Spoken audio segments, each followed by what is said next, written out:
ওই তাদের কারণেই তো আজকে অনেকে জেল থেকে বের হয়েছে, তাদের কারণে অনেকে বিদেশে চিকিৎসার সুযোগ পেয়েছেন, তাদের কারণে অনেকে দেশে আসার সুযোগ পেয়েছেন। আজকে সেই উপকারীকে আপনি উপহাস করেন, এটা তাদের জন্য উপহার হবে ইনশাআল্লাহ। আমরা এই মৃত্যুদেরকে কথা দিচ্ছি ইনশাআল্লাহ 13 তারিখ থেকে নতুন একটি বাংলাদেশ জনগণ পাবে। সেদিন আমাদের মায়েদেরকে আমাদের মাথার উপরে তুলে মর্যাদা দেব ইনশাআল্লাহ। তাদেরকে ঘরে চলাচলে কর্মস্থলে সব জায়গায় তাদের পূর্ণ নিরাপত্তা নিশ্চিত করা হবে।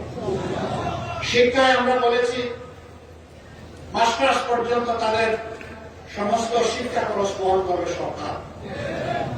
বলবেন মায়েদেরকে বললেন এটা বৈষম্য না, তারা তো স্লোগান দিয়েছে বৈষম্যের বিরুদ্ধে, আমাদের কিছু বললেন না। না বললাম না এই কারণে এটা বৈষম্য নয়, এটা তাদের পাওনা, এটা তাদেরকে দিতে হবে। বুঝলাম না কিভাবে পাওনা হয়।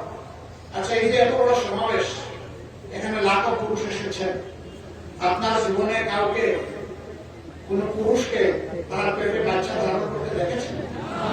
আপনারা কেউ নিয়েছেন? বুকের দুধ দিতে পারবেন? পারবেন না। নিজের বুকে সন্তানের জন্য, শিশুর জন্য বিছানা বানায় দিতে পারবেন?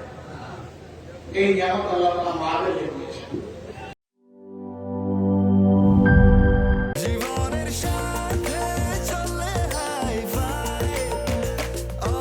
স্বাস্থ্যকর অল টাইম, সব সময় অল টাইম হেলদি লাইফ।